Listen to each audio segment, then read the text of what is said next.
empezamos esta conferencia sobre el Joker y Batman de la mano de Iván Sánchez, doctor Iván Sánchez, doctor en psicología, especialista en historia de la psicología y también de la de psicología del arte. Es profesor de un máster de psicoanálisis y psicopatología en la Universidad de Barcelona y nos conocemos desde hace tiempo porque también él fue mi profesor del trabajo de final de grado de psicología y desde aquel entonces también hemos mantenido una amistad que también ha dado mucha fecundidad intelectual porque podemos compartir nuestros intereses. Es un gran lector, conocedor también de películas, de autores, de arte. Es un humanista en todos los sentidos. Ya lo veréis cuando hable. Y ha querido también acompañarse de Dani Salvador, que está en Rusia y que quería venir también presencialmente, pero por la situación ya podéis comprender que no es nada fácil, pero estamos contentos de poderlo tener online. Te damos gracias, Dani, por estar aquí. Y recordar que estas conferencias que hacemos están en el marco del diploma en mitología y simbología, que tratamos el símbolo desde muchos puntos de vista, a nivel teórico, a partir también de interpretación de las obras clásicas, de literatura, de arte, etcétera, pero también a veces pues tratamos algún tema que es más actual y con la película del Joker que hace poco pues se estrenó, bueno, hace poco, hace unos años ya, pero que la tenemos todo en mente. Creo que puede ser interesante pues analizarla desde un punto de vista más profundo y también ver los elementos más psicológicos que siempre nos ayudan a interpretarnos a nosotros mismos y a tomar el arte como el espejo que nos ayuda a conocernos cada vez más. Muchas gracias por estar aquí y adelante. Muchas gracias, Toni. Queremos también agradecer al Institut Superior de Ciencias Religiosas de Barcelona y a la Universitat Ramon Llull que nos hayan invitado a hacer esta conferencia y compartirla con todos ustedes. A mí me toca presentar un poquito a Dani Salvador. Dani Salvador, yo tuve el privilegio y el orgullo de tenerle como alumno. Hemos compartido ya muchas horas, días, sueños, algunos frustrados y muchos proyectos de futuro desde la tarima y más allá y como ocurrió también con Tony Pou, pues se estableció una férrea amistad que de momento está dando unos frutos muy prolíficos y afectivos muy bonitos. Dani es psicopedagogo, es graduado en psicología, le auguro también una carrera académica, espero que más que notable, que llegue ya al esplendor. Y nada, es una pena no tenerle con nosotros, está viviendo en Rusia, felizmente casado, pese al conflicto bélico que por desgracia hace de Rusia un protagonista involuntario en los medios. Y bueno, muy buenas, Dani, ¿qué tal? ¿Cómo estás? Bien, muchas gracias por esta presentación y también a Tony Pou y a Isque por invitarme a participar en el día de hoy. Bueno, voy a presentar un poquito el tema principal de nuestra comunicación, que como ven se titula La broma macabra que acecha al murciélago. La imagen de portada ya nos pone un poco en antecedentes de cuál va a ser el tema principal, ¿no? Esta interpretación arquetípica de Joker, aquí tomándose sus libertades con una parte anatómica de Batman, y Batman que le está dando precisamente la espalda. Este hecho de que le dé precisamente la espalda va a ser fundamental para poder entender muchos de los conceptos arquetípicos que vamos a adoptar, que vamos a apropiarnos para poder explicar esta particular relación entre ambos personajes. Vamos allá, a ver. Este sería un muy breve resumen de cuáles van a ser los objetivos y, por tanto, también los contenidos que vamos a abordar a lo largo de esta comunicación, empezando por el principal fin que perseguimos, que es destacar, poner sobre la tarima cuáles son los arquetipos fundamentales que han servido para gestar esa relación antitética y, sin embargo, tan retroalimentativa entre Batman y el Joker. Y para eso, evidentemente, vamos a presentar muy brevemente estos dos personajes antitéticos. Hablaremos no solamente del momento en el que se concibieron dentro de la literatura del cómic, sino también un poquito de la biografía ficticia de los personajes que están encarnando. A continuación, resaltaremos algunos de los conceptos clave en la teoría de los arquetipos de Carl Gustav Jung, que le vemos en esta imagen, grotescamente ataviado con una máscara de Batman. Es una broma que también nos permite adelantar lo que van a ser los tres grandes arquetipos que vamos a definir para poder explicar la relación entre el Batman y el Joker. Estos arquetipos van a ser, en concreto, los de héroe, máscara y sombra, que son fundamentales para poder entender esa dinámica entre ambos personajes. Una dinámica que esperamos también tenga su paralelismo en muchos de los conflictos psicológicos que pueden verse en el día a día de cualquier persona que intenta hacer de sí mismo un héroe, aunque no pueda o no sepa hacerlo. Y esto nos llevará finalmente a analizar algunos de los contenidos simbólicos inherentes en esa relación, no tan implícita, sino muy explícita, entre el Joker y Batman, que esperamos les sea lo suficientemente interesante y adecuada. Bueno, dicho lo cual, ahora es momento de presentar a los dos protagonistas de nuestra conferencia y eso ya lo dejo para Dani. Gracias, Iván. Hemos decidido dividir en tres épocas la presentación de estos personajes. La primera hace referencia al origen, que engloba los primeros años o incluso meses de vida. La segunda hace referencia a la década de los 40, 50, 60, que es cuando empieza el auge del Comics Code. Comics Code, para quien no lo sepa, fue una medida gubernamental de censura del contenido de los cómics impulsada por el psiquiatra Bentham, porque consideraba que los cómics eran una mala influencia, que inculcaban violencia y formaban futuros delincuentes de sus lectores. Entonces, y la tercera etapa trata sobre la caída de la influencia del Comics Code a mediados de los 70 hasta la actualidad. Entonces, empezando por Batman, el principal atributo que llama la atención es el hecho de que Batman al principio sí mataba.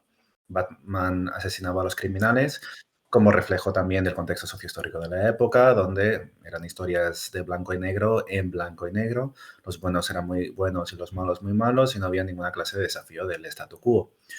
Por otro lado, pese a todo, su creador, Bill Finger, el personaje fue creado en 1939, Bill Finger estableció las bases de futuro que hoy en día conocemos, siendo las más importantes el asesinato de los padres de Bruce Wayne y personajes como Robin, Alfred y Catwoman. También el diseño perduraría en la parte más arquetípica a lo largo de la historia, porque aquí podemos ver que su paleta de colores en la capa y en la máscara es negra, con reflejos azules, y en la época más cercana a los 50-60 es lo opuesta. La paleta de colores principal es azul y los reflejos son negros. Durante la época de los 50-60 las historias son mucho más naïves, mucho más maniqueas, más ingenuas, incluso ridículas, motivo por el cual es una época que ha caído en el olvido, que los guionistas posteriores casi nunca han vuelto a utilizar y que de hecho solamente ha trascendido como carne para memes en redes sociales como Twitter. En la tercera etapa, Batman retoma la estética de su personaje.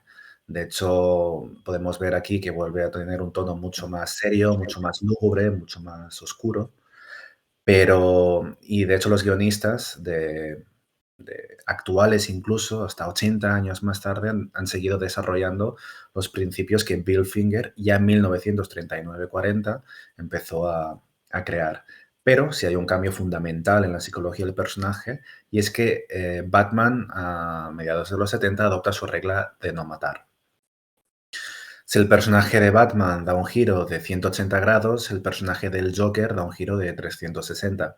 Creado en 1940, también por Bill Finger, está basado en El protagonista del hombre que ríe, una película de cine mudo de 1928 basada en la obra homónima de Víctor Hugo. El personaje ya por entonces era bastante siniestro, ya por la época, acostumbrados a historias de Batman focalizadas en el ámbito más noir o policíaco. Joker era un psicópata y ya por entonces. Motivo por el cual fue de los personajes más afectados durante la censura, tanto visual como psicológicamente. Si antes era un criminal con aspecto de payaso, aquí solamente es un payaso, motivo por el cual la mayoría de sus planes eran bastante, no solamente ridículos, sino también inofensivos e infantiles. De hecho, su propio diseño se vuelve mucho más infantil. Las bolsas en los ojos, la sonrisa es mucho más caricaturesca, el rostro está muy limpiado de sombras y arrugas. Y de hecho, esto se traduce en las escasas apariciones que tuvo durante esta época. Sin embargo, a mediados de los 70 y sobre todo en los 80 pasa todo lo contrario. El Joker se convierte en un personaje mucho más recurrente que ya en los inicios y vuelve a ser lo que era, un personaje siniestro, un personaje cruel, un personaje violento, y estas facetas se desarrollan todavía más. Pero se añade, al igual que Batman, se le añade un elemento que es definitorio del personaje, que es la amnesia retrógrada.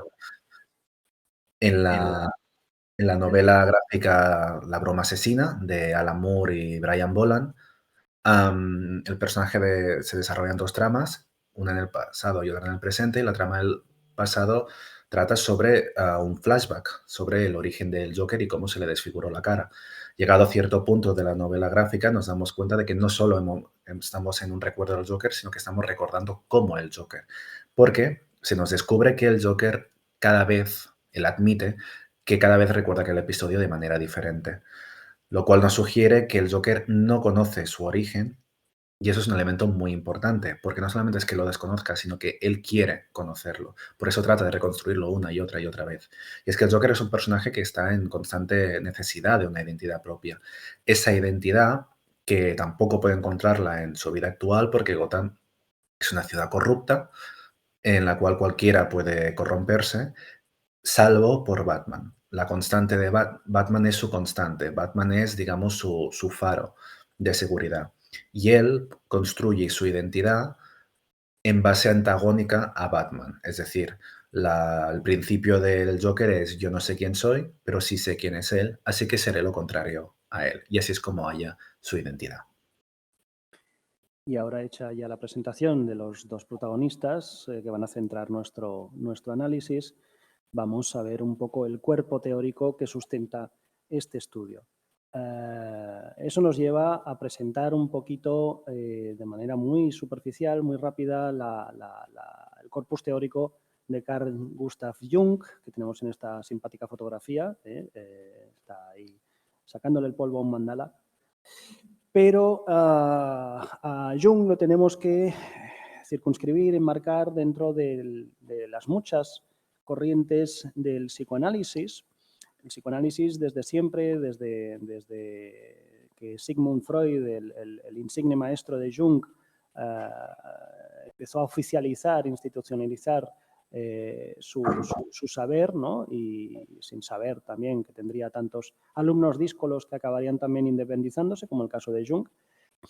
El propio Freud analizaba o tenía un interés particular por todas aquellas constantes inconscientes que de una manera indirecta, ya sea a través de los sueños, los cuentos, los mitos, algunas parábolas religiosas, las expresiones artísticas en general, podían llegar a ser percibidas o de alguna manera vislumbradas, ¿no?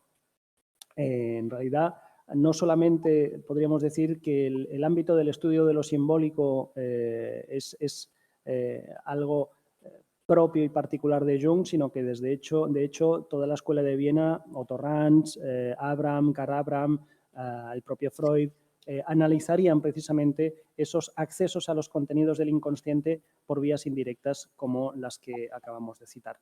Habría entonces una atención no solamente en los aspectos locutivos, es decir, aquello que se dice, sino también los perlocutivos, cómo se dice, ¿no? Y desde qué maneras y qué formas o deformaciones han adoptado para hacer expresable lo inexpresable, ¿no? Lo difícilmente expresable. En el caso de Jung, eso invita a distinguir entre conceptos como el signo, el símbolo y el arquetipo, entendiendo el signo como una convención arbitraria, ¿no? Aquello que ocupa el lugar del referente sin que haya una relación directa, como sería el caso, por ejemplo, del disco verde y rojo del semáforo, para decirnos si podemos cruzar o no cruzar la vía.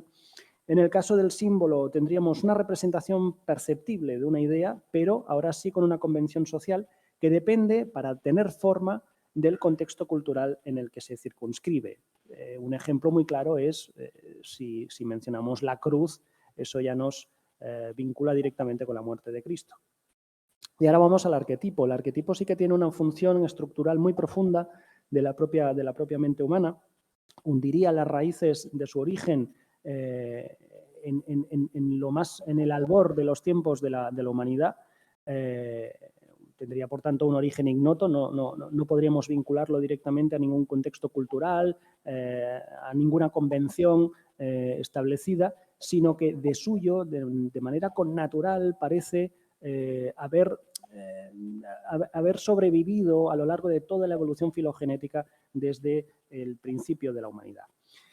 El arquetipo, además, tiene una función de imagen primordial. No estaríamos tanto hablando de algo ya conformado o con forma, sino una idea preformativa, que aún no se ha encarnado de una manera muy determinista, como sería el caso, por ejemplo, de un símbolo. Y si se accede de alguna manera desde el inconsciente es a través de la intuición, de la iluminación, de la revelación, pero nunca de una manera tan fehaciente, consciente o racional o dirigida como podría ser, por ejemplo, lo simbólico. Por eso decía Jung, sospechaba que en ese contenido inconsciente se habría heredado de generación en generación y a lo largo de todos los siglos y que sería compartido de manera universal por todas las culturas y en todas las épocas de la humanidad, sea cual sea la religión, sea cual sea el contexto cultural, racial, político, moral. Esos arquetipos ya estarían ahí sin necesidad de haber sido aprendidos, ¿no? Como si hubieran quedado en un sustrato evolutivo muy anterior a la propia conceptualización de lo consciente. El símbolo serviría como un vehículo, como un dispositivo de mediación para poder encarnar, para poder formalizar esa idea primigenia. Bueno, no sé si ha quedado claro el concepto de los arquetipos, pero vamos a verlo con más claridad cuando hablemos de un arquetipo prototípico en la teoría de Jung, como es la del héroe.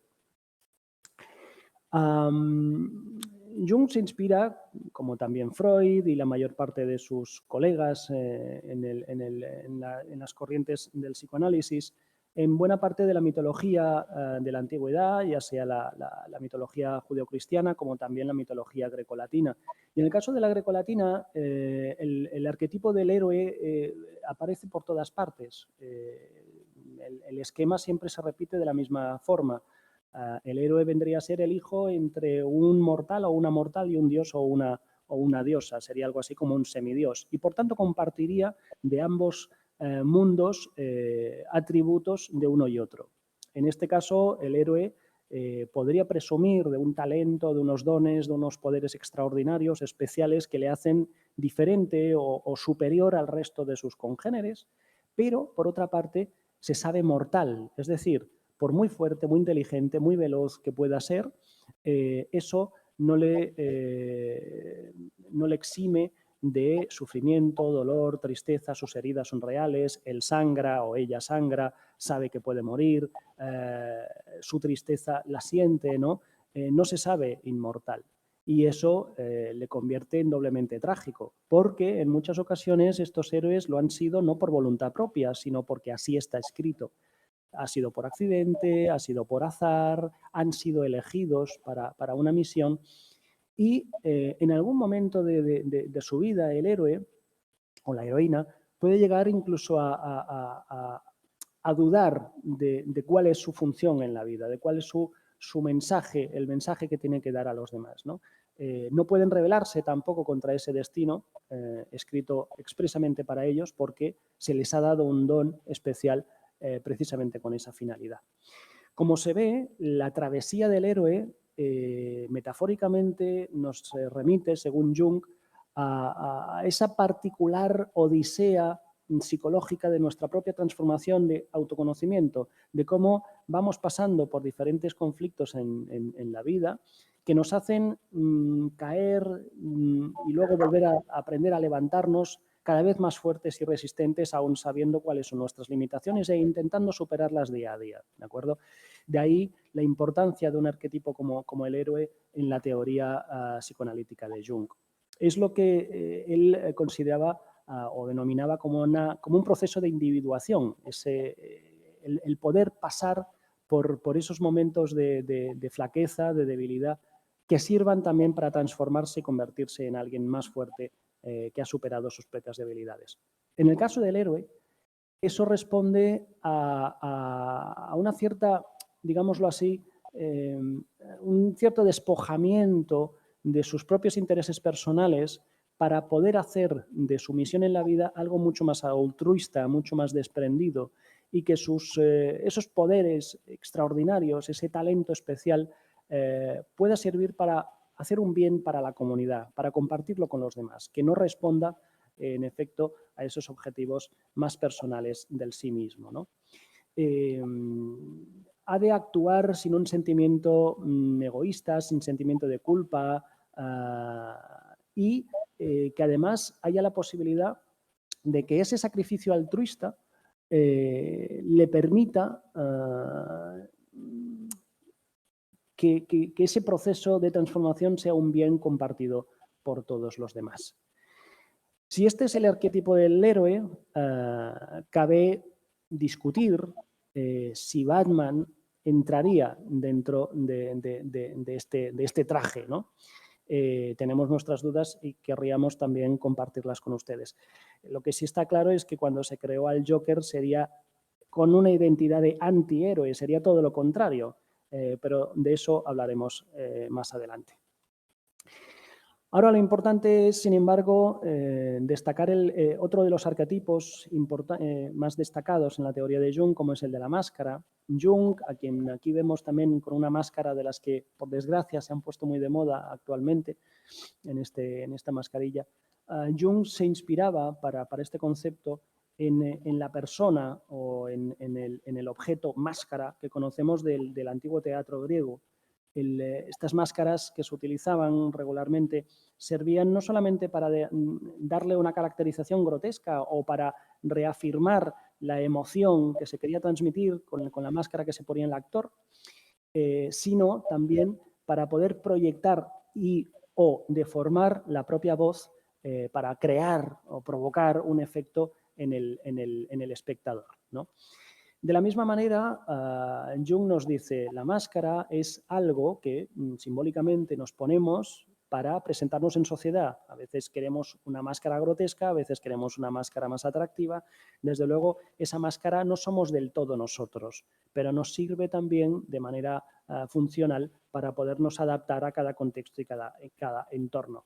El problema, dice Jung, es cuando muchas personas entran en un conflicto psicológico porque se han creído demasiado que son la máscara, que aquello que están mostrando hacia los demás son en realidad algo que representan ellos aunque no tuvieran la máscara. Se han olvidado, en efecto, de que lo que llevan es una impostura que les benefició hasta cierto punto, pero que su abuso en la vida cotidiana puede llegar también a ser perjudicial. Al respecto, muchas de las fuentes de Jung y de algunos acólitos del Instituto Jung de Zúrich, que cabe destacarlo, pero Hay muchas más autoras que autores que hayamos estado rebuscando en cuanto al hilo intelectual de Jung. Esto es algo a tener en cuenta. Yo creo que en el Círculo de Viena eran bastante más falocéntricos que en el Instituto Jung de Zúrich. Pero podríamos destacar 5 grandes funciones en las enseñanzas de Jung y de sus discípulos, discípulas, como son la función de identificación, protección, ocultación, alteridad y transformación en el uso de la máscara. De manera resumida, voy a explicarlas o intentar explicarlas. Empecemos por lo que sería una identificación. Al colocársela la persona, al colocarse la máscara, al colocársela estaría tomando conciencia de su lugar en el mundo. Es capaz de decir, bueno, pues si estoy en tal contexto o en tal otro entorno, esta es la máscara que me conviene para mi propio beneficio o para poder encajar en ese fragmento de sociedad. Pero ¿qué ocurre con la máscara? Es un objeto muy poliédrico, muy ambivalente, porque está entre 2 planos, entre lo objetivo y lo subjetivo. Es al mismo tiempo aquello que representa, pero también aquello que simboliza. Es aquello que expresa hacia afuera, pero también aquello que oculta por detrás de sí misma. Podríamos decir que es a la vez verdad y mentira, postura o impostura, personal e impersonal, ¿no? Porque no solamente define, pero también tapa parte de la propia persona que se oculta detrás. La máscara pone en camino hacia el ser que se quiere alcanzar, pero claro, mientras llevamos la máscara, eso solamente es un potencial. Nunca llegamos a lograr ser lo que pretendemos mientras llevamos la máscara. Por supuesto, si nos la quitamos tampoco lo conseguimos, pero al menos tenemos la creencia, falsa creencia, de que cuanto más nos pongamos la máscara, cuanto más la dispongamos sobre nuestra faz, más creeremos que somos aquello que estamos representando. Ser lo que no se es también una de las grandes tragedias, ¿no? que Jung encontraba en muchos de sus pacientes, en ese conflicto de identidad, en ese conflicto del yo mal resuelto. La máscara, asimismo, sirve para superar los límites naturales y eso también es un problema porque puede llevar al desenfreno. Cuando no somos lo que realmente somos, eso nos permite, como ocurre en el carnaval, dejar rienda suelta a todo lo que llevamos reprimido. Y fíjense también la paradoja, pero al mismo tiempo que cubre, nos está avergonzando, ¿no? Porque pone de manifiesto aquello que de manera desnuda y descarnada estamos intentando ocultar con la máscara, ¿no? Así que, igual que estimula aquello que esconde, también rechaza aquello que representa. Vivan las paradojas en el caso de la máscara. Sí que es verdad que podemos llegar a superar nuestra propia impotencia frente al miedo, reflejando en la máscara aquello que intentamos superar, ¿no? Al mismo tiempo que la exhibe, lo está evitando, ¿no? Significa lo reprimido y al mismo tiempo oculta y esconde lo reprimido. Y Jung era muy claro al respecto. Muchísimas religiones y culturas a nivel antropológico e histórico nos recuerdan el miedo a la posesión, el ser poseído por algo que no somos, pero que se encarna a través de nosotros. El abuso de la máscara, como bien asume Jung, provocaría eso. Creemos que lo que provoca la máscara lo provocamos nosotros a pesar de olvidarnos de que es la máscara y no nosotros quien provoca esos efectos en los demás. Bueno, no me extenderé más. Yo creo que ha quedado bastante claro qué es la máscara arquetípicamente hablando según Jung y vamos a verla ya aplicada en el caso de Batman y de Joker. La máscara de Batman no puede entenderse sin previamente analizar su trauma. El trauma de Bruce Wayne, todos lo conoceréis, ha sido explotado hasta la saciedad, es el asesinato de sus padres. Ese asesinato de sus padres, que además es una muerte violenta, repentina, inesperada, y que por supuesto deja un pozo de emociones como la venganza, el odio, la rabia, la impotencia y el miedo. Estas emociones, por supuesto, no son emociones que nunca logra superar porque nunca supera el asesinato de sus padres. Y además son una clase de emociones que no pueden exteriorizarse debido a que recibirían el rechazo de la sociedad, incluso el rechazo del propio Bruce. Entonces, por lo que opta es por disfrazarlo. Es decir, de revestir estas emociones en una causa que sí pueda justificar. Por ejemplo, en una guerra contra el crimen. Ahora bien, mejor dicho, una venganza contra el crimen. Ahora bien, esta venganza es, aunque tiene un origen personal, se cosifica de manera despersonalizada. Hay dos elementos en el asesinato de sus padres que permite que así sea.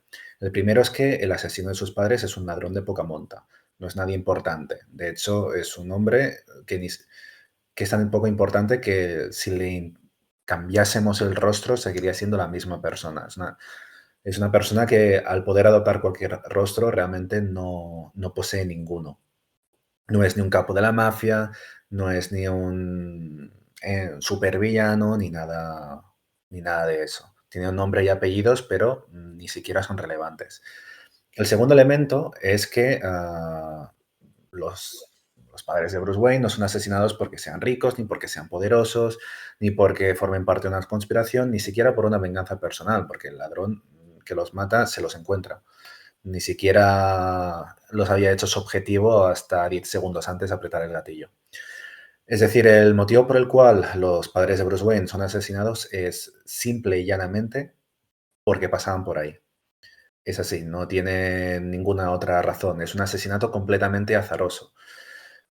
Y es azaroso y ese componente aleatorio es lo que lleva a que Batman no responsabilice tanto al hombre que apriete el gatillo, sino al crimen sistémico que tiene emponzoñado la ciudad y que hace que entrar en cualquier calle a cualquier hora en Batman sea una trampa mortal.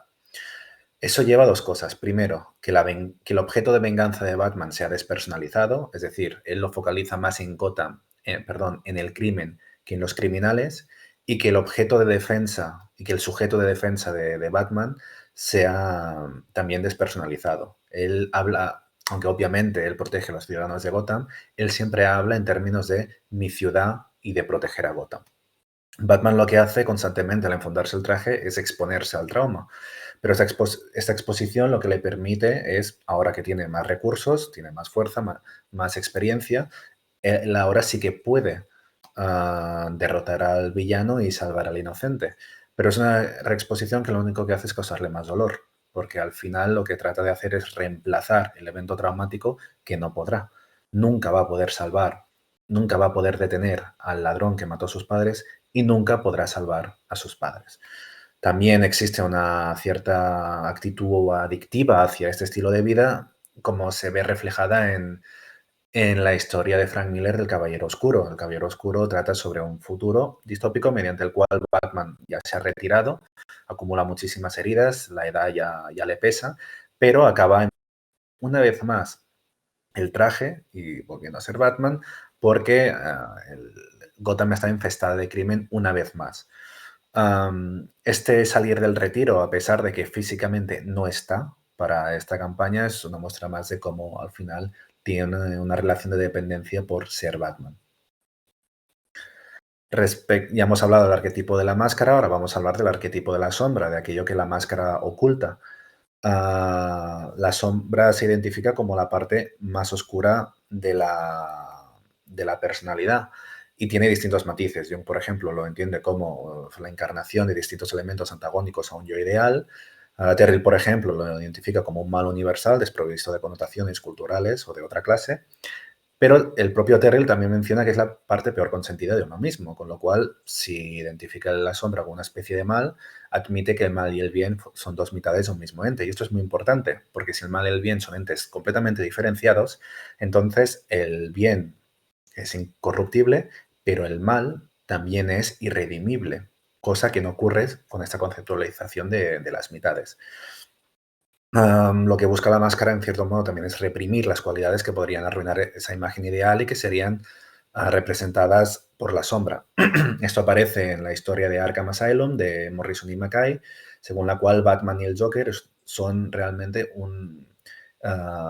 creaciones imaginarias de la mente psicótica de Bruce Wayne. Esta es una historia fuera de continuidad, según la cual esta diatriba, esta dicotomía entre Batman y el Joker le permitiría a Bruce Wayne imaginarse a sí mismo como el héroe de su propia película que se ha montado. Es una historia fuera de continuidad, pero otros guionistas que sí han escrito historias canónicas de Batman sí han reciclado esta idea adaptándola, resaltando que Batman muy a menudo justifica que una y otra vez salga enfundado con su traje a través del hecho de que el Joker está ahí y que hay mucho crimen en Gotham. Esa relación de dependencia. La sombra también representa atributos poco conocidos del propio yo y todavía menos reconocidos, motivo por el cual muy a menudo prefiere proyectarlos en un chivo expiatorio, que como acabamos de ver, otras veces se traduce en los criminales y más específicamente en Joker. Aún así, Jung tiene una perspectiva bastante, pese a todas estas connotaciones negativas, Jung plantea una opción respecto a la sombra. Jung tiene mucha influencia de la alquimia. La alquimia, el gran objeto de valor es la piedra filosofal, sería como el santo grial, pero la piedra filosofal se halla rodeada de estiércol. Y con eso Jung partió de esta idea para mencionar que pese a que la sombra es la parte más oscura de la personalidad, no necesariamente debería ser rechazada, sino que también podría integrarse dentro del yo, porque al fin y al cabo es una parte inherente de dicho yo. Ahora bien, ¿cuáles serían la sombra tanto del uno como del otro? Bueno, en primer lugar, Batman es un personaje que se encuentra completamente estancado. Se reexpone una y otra vez a su propio trauma y no lo puede dejar ir y tampoco supera el asesinato de sus padres. De hecho, su guerra contra el crimen es interminable. Se sitúa en ambientes solitarios como la mansión, un edificio, un hogar teóricamente enorme que se vuelve muy frío al habitar solamente entre 2 y 3 personas. Y además también se siente cómodo entre ruinas. Gotham es una ciudad en ruinas infestada por el crimen donde precisamente lo que él trata de hacer es de reconstruirla haciéndola más segura. Y luego la Batcueva, que en cierto modo parece un lugar tan solitario como ruinoso. Es un lugar apartado, cerrado, con humedad. Este aislamiento lo que produce es que Batman se hunda más en este pensamiento más fragmentado, más perturbado. Y es que también el estilo de vida de Batman conlleva que vaya perdiendo un poco más el norte o que facilita que pierda un poco el norte. Al fin y al cabo hablamos de un personaje que está rodeado de violencia, que tiene que infligir violencia, tiene que estar dispuesto a sufrirla y infligirla. Cada día sabe que puede acabar asesinado y además de una manera muy desagradable, a ser torturado, va acumulando traumas también debido a su estilo de vida y precisamente para poder soportar todo esto que sobrelleva, se ve obligado a dejar caer al hombre y dejar volar al murciélago, es decir, enterrar sus deseos, enterrar sus esperanzas en cierto sentido, sus impulsos, su esperanza también y dejar ir al depredador, al animal, a la bestia, a la fuerza, a la naturaleza, que actúa como alguien sin flaquezas, pero también sin apenas emociones. Sin embargo, Batman sigue siendo un ser humano y de ahí viene la ambivalencia de la SIC, de querer ser lo que, por un lado, alguien desprovisto de emociones, pero por otro lado, desear esas emociones. Batman, por ejemplo, no está del todo solo, tiene a Alfred. Batman tampoco es un ser enteramente de oscuridad, tiene a Robin que aporta un poco de alegría y Batman lo tiene con él por él mismo, porque Robin al fin y al cabo lo está poniendo en la línea de fuego cuando es un niño de 12 años. Eso a nivel de habilidades parentales deja bastante que desear. Y aunque es una persona que también se dice de ser muy solitaria, también ha tenido varias relaciones de pareja. Respecto a la sombra del Joker, antes hemos mencionado que el trauma de Batman era despersonalizado al focalizarse en el crimen.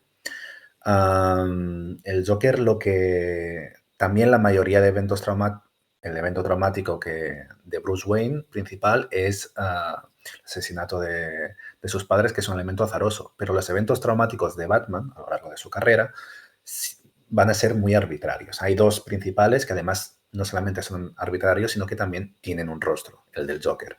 Joker mata al segundo Robin, que es el protegido de Batman, de manera brutal, y Batman, digamos que se siente culpable y también transforma esa culpabilidad en odio hacia Joker. Y el segundo es que el Joker deja paralítica a Barbara Gordon, la cual es la hija de Jim Gordon, el comisario que es amigo de Batman y además uno de los pocos. ¿Qué es lo que busca Batman con este tipo de crímenes atroces? Pues lo que busca es desplazar al crimen del epicentro de la vida de Batman y situarse él mismo. Es decir, desplazar el objeto de venganza despersonalizado para situar un objeto de venganza bien personalizado, que es el mismo.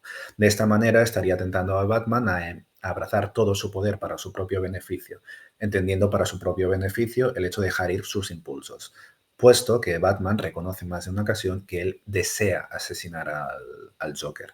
Lo que pasa es que no puede porque entonces no sabría cuándo parar. Ya no sería capaz de discernir entre el bien y el mal. Pero él desearía matarlo.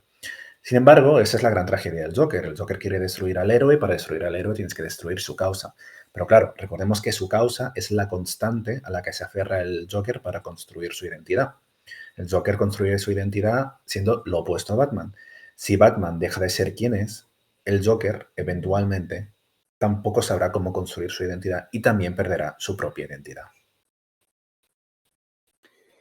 Bueno, ahora que hemos asistido a esas dos trágicas naturalezas y orígenes como la del Joker y la de Batman, nos interesaba también buscar, reseguir genealógicamente aquellos símbolos que habrían nutrido el origen de un personaje tan ambiguo como el Joker. Y una de las fuentes más directas vendría a ser la del bufón. El bufón, entendido desde la propia literatura, ya sea de ficción o ya sean esos documentos históricos que así nos lo han legado, vendría a ser esa figura que dentro de la propia corte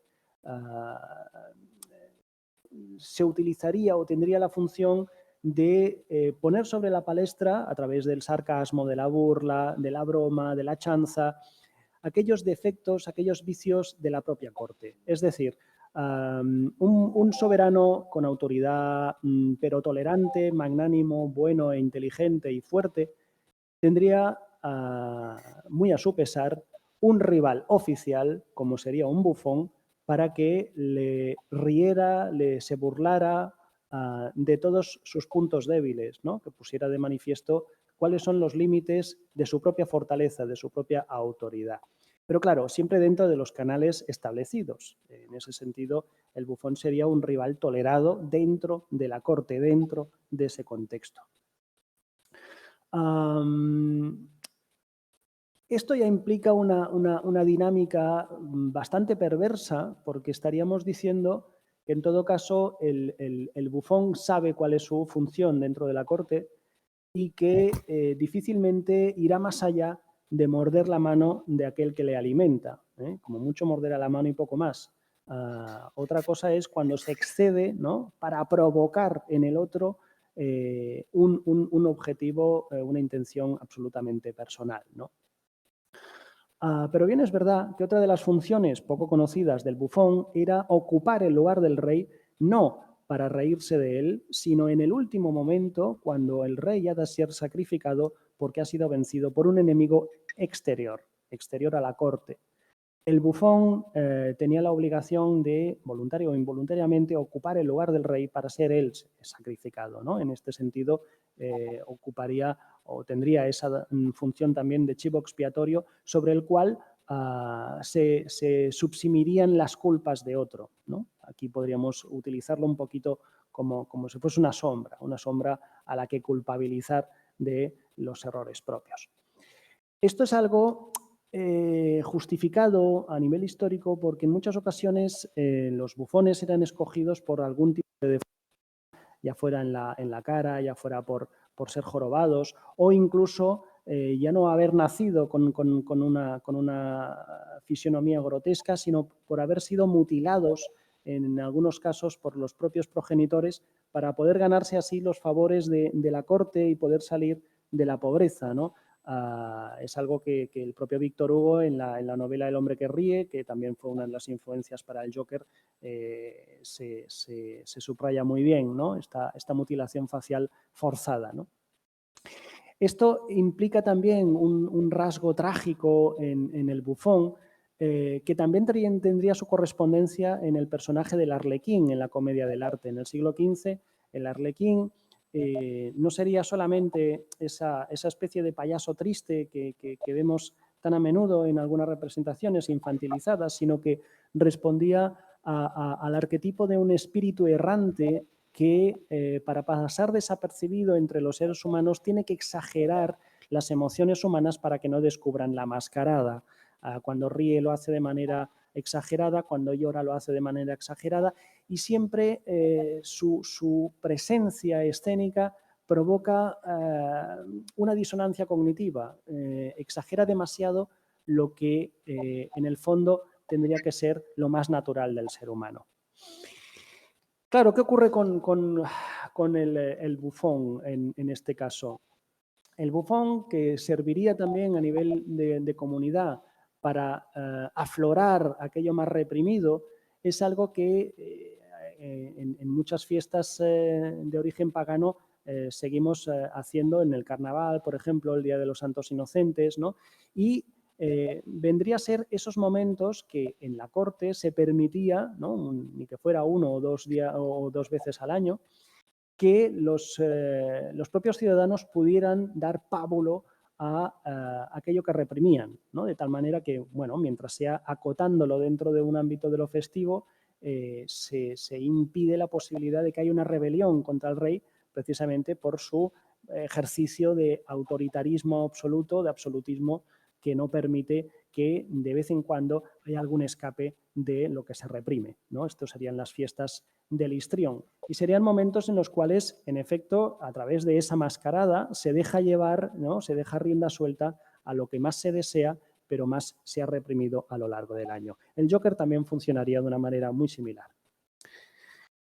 Pero ya que hablamos del siglo XV, en el caso de la comedia del arte, no podemos tampoco olvidarnos de la corriente de la Stultifera navis o las naves de los locos, que es como se les llamó a un género literario muy de moda entre el siglo XV y siglo XVI, que incluso en el caso español tendría su correspondencia en los entremeses y en concreto en el subgénero de los hospitales de podridos, que en lugar de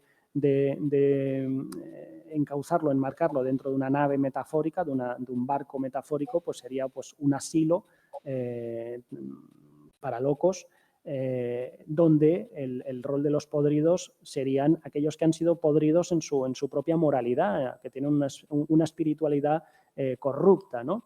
Y eso es lo que en la mayor parte de los poemas de las Stultifera navis, de las naves de los locos, que aquí vemos en una representación del Bosco y que a lo largo de estos minutos veremos también en otros grabados de la época, vendría a parodiar, ¿no? Sería una metáfora de cómo es el viaje por el sentido de la vida, ¿no?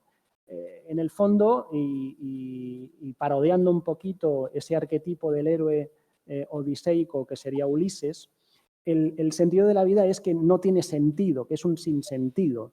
Y lo que hacen estos poemas sarcásticos es subrayarlo poniendo como tripulantes de esta nave que zozobra, que naufraga, que no tiene un norte claro, una metáfora de la propia vida. Si dejamos nuestra vida en manos de autoridades que son bufonescas, están locas, no saben bien lo que quieren, están llenas de vicios, hay reyes, hay sacerdotes, hay guías espirituales que en el fondo son unos locos, como se puede ver en este compendio de bufones, o incluso en este otro ejemplo en el que la nave está literalmente naufragando, ¿no? Con esta fragmentación. Si tenemos que entender la vida como este viaje desesperado hacia una nada que tiene que darle sentido, pues vamos a tomárnoslo todo con menos gravedad de la que se merece. Este es uno de los ejemplos moralizantes de este género, en el cual creemos fervientemente beben el sustrato arquetípico del Joker, de la misma manera que el propio bufón en la corte le restaba gravedad a los asuntos que supuestamente para la política de Estado podían tener mucho más interés que otras cosas que pudieran parecer más livianas, ¿no? En el caso de estos locos a la deriva, pues probablemente el deseo carnal, la lujuria, la holgazanería, tendrían mucho más sentido que no otros deberes que rige la moral, ¿no? Bueno, en el fondo lo que se espera es que muchos de estos personajes que se hacen pasar por lo que no son, acaben también trastocando los roles sociales, sobre todo ocupando, ¿no?, a través de la alegría y la joie de vivre, la alegría de vivir, ese punto más feliz de la vida, aún a pesar de ser irresponsables, ser descomprometidos y no responder a la rigidez de la razón y del control que la autoridad, en cambio, sí que estaría probando.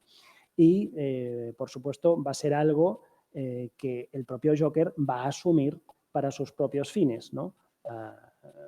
Hasta el punto de encararse, ahora sí, y ponerse frente a frente con la autoridad moral establecida en Gotham, como es Batman. Ese análisis lo vamos a oír de voz de Dani, que va a hacer un análisis exhaustivo y comparativo de uno y otro personaje. Sí, hemos decidido analizarlo en polos opuestos. Empezamos por el primero, que sería qué símbolo adopta cada uno. Batman adopta el símbolo del miedo, encarnado en la figura del murciélago. El murciélago, supongo que muchos ya lo sabréis, era un animal que infligía miedo al personaje de Bruce Wayne, y en vez de superar el miedo, lo que hace es encarnarlo para proyectar ese miedo en los demás. De esta manera, pues, digamos que atenúa ese miedo que sentía por ese objeto. De hecho, lo encarna tanto que hasta la propia identidad de Batman se comporta en muchos aspectos como el animal. En primer lugar, actúa como un depredador, como si los criminales fuesen su presa. En segundo lugar, acecha mucho entre las sombras, desde los tejados. Muchas veces ataca saltando desde arriba, como si estuviese sobrevolando. Hasta la forma de la capa tiene este acabado ondulado que se asemeja a las alas de un murciélago. De hecho, lo que busca con eso es crear un miedo dentro del imaginario colectivo del crimen de Gotham. De hecho, la Batseñal no solamente es para avisar a Batman de que se ponga a trabajar, sino también es una forma de decirle a los delincuentes de lo que les espera. Es un miedo anticipado. El Joker, por su lado, hace de la sonrisa su señal de identidad. La sonrisa que obviamente cualquiera asocia a la felicidad, a la tranquilidad, a un ánimo distendido, pero cuando lo ves en el Joker no te despierta esta clase de sensaciones, sino más bien lo contrario. El Joker sonríe y ríe cuando tortura a alguien o mata a alguien. En cambio, congela o desaparece directamente cuando una vida es salvada o sus planes son frustrados. Sus planes que precisamente siempre implican infligir dolor a alguien. Esta señal de identidad lo lleva más allá al utilizarlo como, bueno, los que hayáis visto las películas de Tim Burton ya lo visteis, él desarrolla un gas nervioso que lo que hace es que quien lo inhala ríe hasta morir y además deja una sonrisa petrificada en el rostro. Antes hemos mencionado que el Joker ocupaba el arquetipo de la sombra, y la sombra también ha sido mencionada como un mal reprimido. En cierto modo, al imponer una sonrisa en los cuerpos de sus víctimas, lo que el Joker está haciendo es imponer el inconsciente en el cuerpo de sus víctimas. A todo eso, estas víctimas son los protegidos de Batman, porque Batman ha hecho de su vida el proteger a la gente de Gotham. Entonces, cada vez que el Joker profana la causa de Batman, mutilando sus rostros, solo que también es bastante revelador el hecho de que su manera de mutilar los rostros no es extirpando partes, sino todo lo contrario, añadiendo, en este caso, una sonrisa muy exagerada. Cuando el Joker decide mutilar los rostros o profanar los rostros de los ciudadanos de Gotham, que están bajo el amparo de Batman, lo que hace es también, por extensión, mutilar y profanar los cuerpos de los padres de Bruce, que son los que dieron el pistoletazo de salida a esta guerra particular de Batman en primer lugar. Por otro lado, también tenemos el uso de la sexualidad tanto en uno como el otro. Joker destaca por la desinhibición. Muchas de las chanzas del Joker giran en torno a cuestiones de carácter pues, lujurioso, hipersexualizado y forman parte de provocaciones. Estas chanzas y estas burlas que también eran chistes recurrentes en las comedias bufonescas, por las cuales los bufones pues trataban de exagerar siempre conductas lascivas, trataban de repetir chistes muy escatológicos, etcétera, etcétera. Sin embargo, esta desinhibición sexual no se realiza con el otro, sino que se realiza contra el otro o a expensas del otro. Y esto es un elemento muy, muy importante. De hecho, el Joker es un personaje con tintes misóginos y pedófilos, según han querido resaltar algunos guionistas en base a algunas historias. El Joker es un personaje que ha violado puntualmente y que también ha torturado muy frecuentemente, tanto física como psicológicamente. En la historia que mencionábamos antes de la broma asesina, cuando deja paralítica a Bárbara Gordon, no solamente se queda ahí, también la desnuda y toma fotos de ella mientras está desangrando. No solo eso, estas fotografías las enseña su padre, Jim Gordon, quien también está secuestrado, desnudado y siendo golpeado por un grupo de personas con enanismo a las que viste como niños y a las que encima los ha ataviado con una indumentaria BDSM. Claro, esta mezcla de distintos estímulos que no tienen nada que ver entre sí, el hecho de que los quiera mezclar y que quiera, digamos, corromper y ah, cualquier estímulo sexual, deja bastante entrever que el Joker tiene unos remalazos que van en esa dirección, sobre todo por la parte misógina, la relación que establece con Harley Quinn, digamos que es el manual clásico del maltratador, porque la pega, la insulta, le hace luz de gas, la culpa de todo lo que va mal en su vida. Pero es que además él es consciente de que le está haciendo daño porque cuando Harley decide plantarse, él cambia su actitud, se vuelve más meloso, más afectuoso, más cariñoso y por supuesto cuando ella vuelve con él vuelve a ser quien era. De hecho, la relación termina solamente porque es Harley quien rompe con la relación. Si el Joker es desinhibición, Batman es represión. Batman lo que tiene también su propio interés amoroso, concretamente Selina Kyle, Catwoman, y él hace lo contrario, él trata de poner distancia, él trata de sabotearse cualquier relación de pareja, incluida esta, por distintos motivos, sea porque Catwoman es una ladrona y conlleva digamos, una discrepancia a nivel ético, un cuestionamiento ético, sea porque tiene miedo de que resulte herida debido a su línea de trabajo, aunque ella es una experta luchadora, lo cual causaría un sentimiento de culpa hacia ella, o sea porque una relación de pareja consumiría tiempo que podría estar dedicando a combatir el crimen, lo cual le generaría un sentimiento de culpa hacia con sus padres. Sin embargo, recordemos que aunque él crea que lo está haciendo por sus padres, él al final lo está haciendo por sí mismo. De hecho, creo que es más que evidente que si pudiese comunicar con sus padres le dirían que deje de ir vestido de murciélago por las calles y que se centre de una vez en su vida. Es decir, ese sentimiento de deber con sus padres es en sí misma una máscara para no tener que superar el conflicto. Luego hay otro elemento a tener en cuenta también, cómo sería la parte del vestuario. Joker hace de la oscuridad su elemento central, tiene una paleta de colores muy reducida, que son el negro, el gris y el azul marino. El azul marino y el gris, además, a menudo son intercambiables. Estos tres colores, de hecho, ah, tienen un simbolismo muy concreto, salvo el amarillo, que el amarillo se utiliza más por una cuestión formal para que no quede, para que se diferencie el logo. El resto de los tres colores sí que tienen un simbolismo muy potente. El negro simboliza la muerte y el duelo, y de hecho el negro es lo único que se mantiene siempre a lo largo de la historia del personaje, y de hecho simboliza el hecho de que Batman sigue en duelo porque no ha superado la muerte de sus padres. El gris simboliza la apatía porque es un personaje sumamente melancólico, y el azul marino, que además es el más oscuro de toda la paleta de azules, al final lo que también representa es la tristeza. El azul se representa con la tristeza, sobre todo en países anglosajones. Respecto al Joker es completamente lo contrario. El Joker es un estallido de color y además no sigue ningún patrón y además tampoco se apagan entre sí como serían los colores de Batman. De hecho, todo lo contrario, lo que hacen es despuntar, destacarse entre sí. El pelo verde y la americana morada despuntan aún más y el rojo de sus labios y de su sonrisa es todavía más llamativa porque están encima de una cara absolutamente pálida, además de que él utiliza otros colores.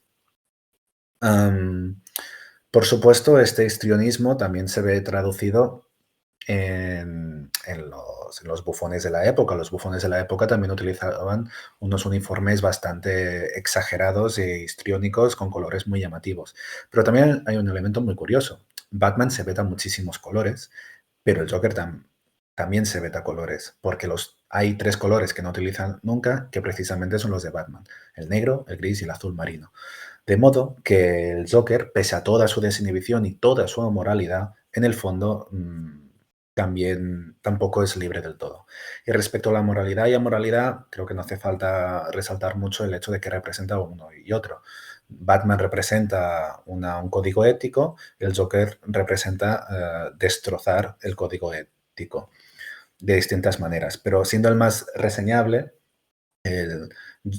Batman es una figura de autoridad y es una figura que representa el orden, no la ley, porque al fin y al cabo él está violando la ley cada vez que se dedica a pegar criminales, pero sí que digamos que es como un ente que se supone que representa lo sosegado y la protección.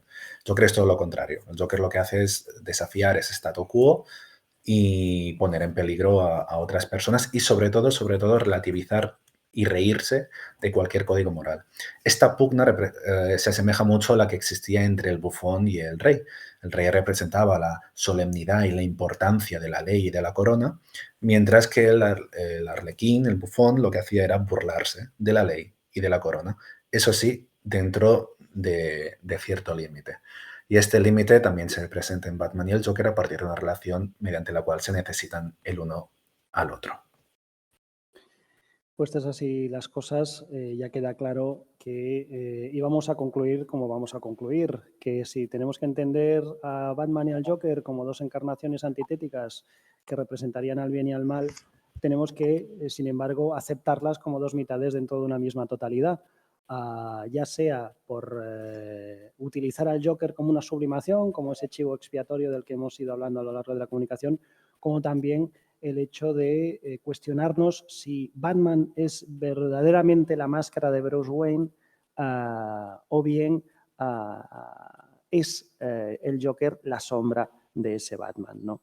Entendido como un alter ego oscuro.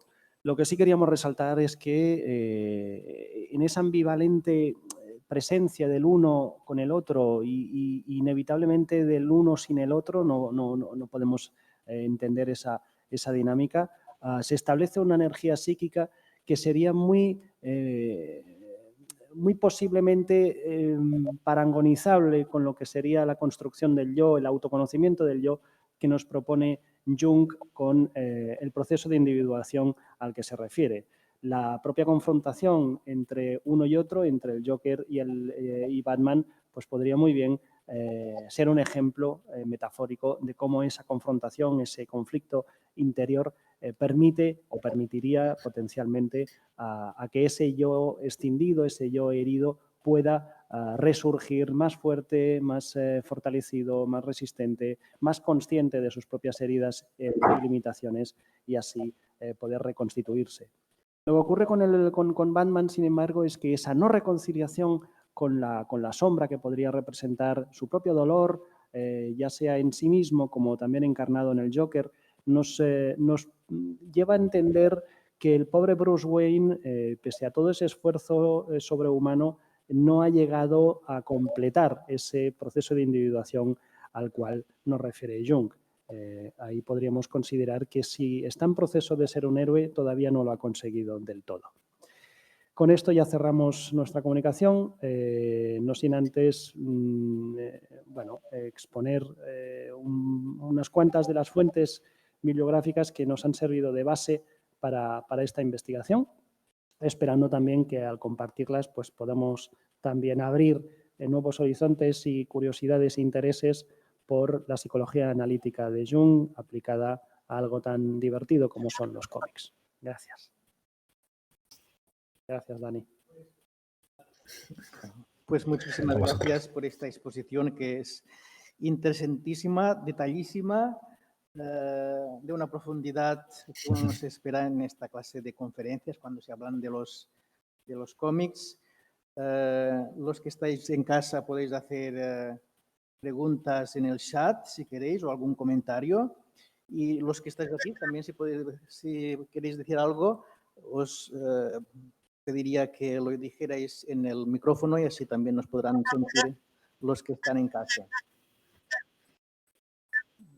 Bueno, mientras tanto, pues yo con mi defecto profesional un poco clínico siempre me hace pensar qué elementos aparecen en esta obra del Joker y de Batman que apunten a una redención de estas polaridades que son el Joker y que son el Batman, que casi exageraciones o bipolaridad, ¿no? Porque Batman siempre está triste, siempre está serio, siempre el rigor moral de Batman, en cambio Joker es todo lo diferente, ¿no? Algo de Joker necesita Batman, algo de Batman necesita Joker, o qué elementos así de símbolos, de tendencias hacia la redención veis en la obra. Dani. Sí, probablemente uno de los elementos más redentores de Batman, que antes lo habías mencionado tú mismo, Tony, es la figura de Alfred. Alfred es probablemente un mayor vínculo que tiene Batman con la posibilidad de tener algún día una vida. De hecho, es su único vínculo con sus padres, curiosamente. Sin embargo, Alfred es esa oportunidad de redimirse, de realmente cerrar un ciclo que Batman nunca acaba de tomar. Entonces, su redención pasaría, como mencionábamos también, el hecho de abrazar su sombra y también de cerrar ese trauma que revive una y otra vez. Como comentaba antes, él dice que lo hace en honor a sus padres, pero si le pudiese preguntar a sus padres qué es lo que querrían para su hijo, sería lo opuesto a lo que ha hecho con su vida. Así que esa redención también pasaría por abrazar su sombra y también por perdonarse a sí mismo. Bueno, otro elemento redentor en la biografía de Batman, más que de Batman, de Bruce Wayne, es el momento en el que Bruce Wayne, que ya le sabemos huerfanito desde los 8 años, que asistió impertérrito, impotente al propio asesinato de sus padres, lo que hace es adoptar al que luego será Robin, ¿no? Este adolescente algo díscolo, que también se ha quedado huérfano porque también sus padres han sido asesinados por la mafia local, ¿no? Y en esta adopción de alguien que le recuerda su propio dolor, habría también ese posible ejercicio de redención. Digo posible porque no es del todo cierto, no es del todo real, no es una redención total, porque hay que recordar que lo que hace Batman es inocular en Robin también esa motivación vengativa, ¿no? Hace esto de la misma manera que hago yo por vengar la muerte de mis padres como tú también lo vas a hacer, ¿no? En ese sentido, nos recuerda un poco a esa práctica que algunos murciélagos hacen al adoptar las crías que han quedado huérfanas, regurgitando la sangre de sus víctimas para poder alimentar a estos polluelos, podríamos decir, a estas crías huérfanas, del mismo modo que simbólicamente lo hace Batman con el petirrojo que se reconoce en Robin. Una pregunta de Marta Finazzi. ¿El murciélago en Batman representa su misma sombra? La sombra de Batman sería más el Joker, que representa esa parte de sí mismo oscura que no quiere reconocer. El murciélago es la encarnación del miedo que luego él utiliza en su propia guerra contra el crimen.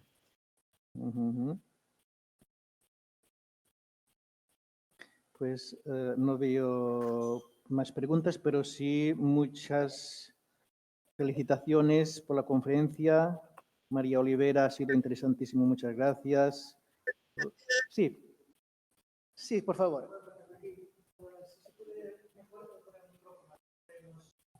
Hay una pregunta de aquí, de una persona que está en la sala.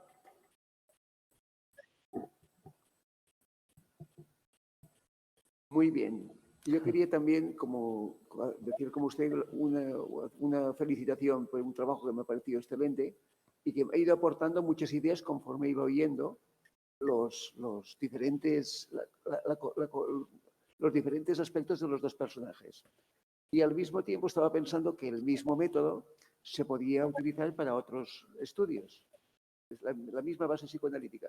Y en el primero que estaba pensando, por ejemplo, es Guillermo Tell, que Salvador Dalí hace un cuadro precioso sobre el complejo de Guillermo Tell.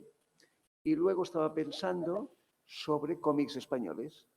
El primero que estaba pensando es un cómic de mi juventud, que es sobre el guerrero del antifaz, que tendría muchas lecturas, sobre Roberto Alcázar y Pedrín, sobre el capitán Trueno, sobre el Jabato. Todos esos personajes que se van complementando, creo que sería interesantísimo que los dos hiciesen trabajos sobre estos autores. Nada más. Oído cocina. Mi felicitación por su trabajo. Muchas gracias. Pues ya lo habéis oído, ¿no? Este estímulo a seguir con el trabajo, con tantos cómics. Sí, se podría hacer una asignatura en el diploma o quizá en un próximo máster, si llega al caso de que lo podamos hacer en el futuro, pues que hubiera una asignatura sobre los cómics y la interpretación simbólica y psicológica de los cómics. Aquí una pregunta, Rubén Gómez Soriano. Yo quería preguntaros si habéis explorado uno de los referentes para la creación de la dualidad Batman-Joker, que es la de Sherlock Holmes, Moriarty. Muy bien. Caramba, es una pregunta compleja. Está muy bien. Claro, sí. Muy bien tirada. Si asumimos, propia de Rubén, si asumimos a Moriarty como el hermano díscolo que compite por inteligencia con su propio hermano Sherlock, pues sí, se nos establece ahí una relación muy interesante con lo que podría ser metafóricamente la propia sombra de Sherlock, ¿no? Sherlock o Moriarty, ¿no? Si los entendiéramos, claro, como esos dos hermanos antitéticos. No todas las adaptaciones, ¿no? Más allá de Arthur Conan Doyle, nos lo sugieren como hermanos, siempre se juega con esa ambivalencia, pero sí que son dos iguales, pese a su desigualdad, que compiten en cuanto a inteligencia. Pero así como Sherlock sería mucho más racional, mucho más deductivo, el caso de Moriarty, él puede llegar a ser muy instintivo y lo que lo mueve es muy primario en realidad, ¿no? Así como en el caso de Sherlock hay una flema muy intelectualizada, muy descomprometida con lo sensitivo, con lo sensualista. No es el caso de Moriarty, ¿no? Moriarty sí que sería esa parte más ombrívola, más sombría, que, por ejemplo, vemos de una manera mucho más clara en el caso del Dr. Jekyll y Mr. Hyde, que también fueron motivo de análisis del propio Jung, pero es mucho más sutil en el caso de Sherlock y Moriarty. Pero bueno, me parece muy, muy acertada la pregunta. No podría resolverla, igual Dani sí.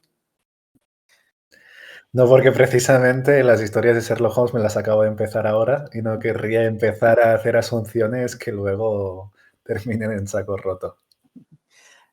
Aquí Antonio Granadilla nos propone un reto, un final imaginario donde se integran las sombras de los personajes. Ole. Un poco de imaginación.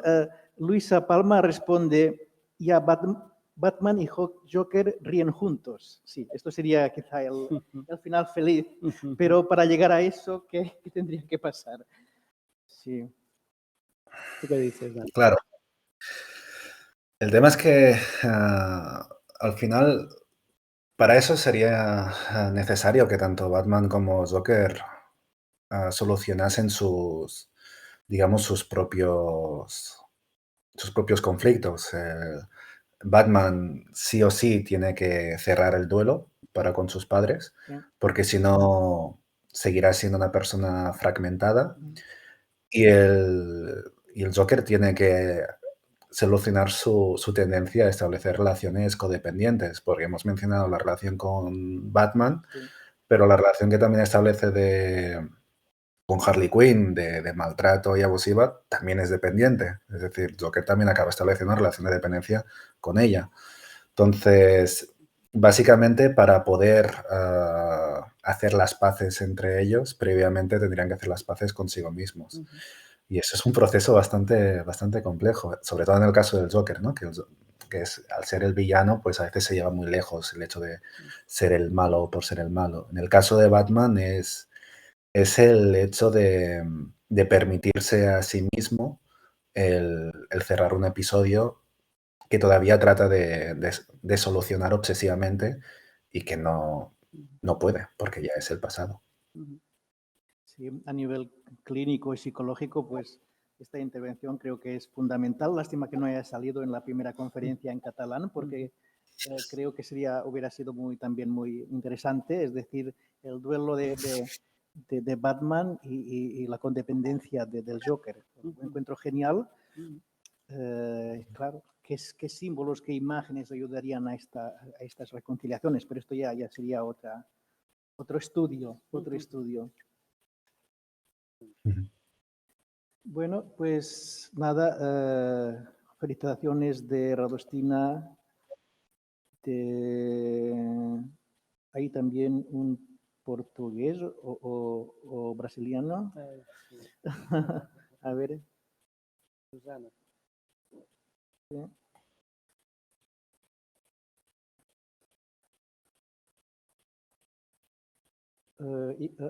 Susana, sí. ¿La conocéis? Sí, sí. Ah. Es alumna en el posgrado de psicoanálisis. Muy bien, muy bien. Prazer. Iván García, felicitaciones, muy interesante, me quedé con ganas de más. Luisa Palma, mi enhorabuena.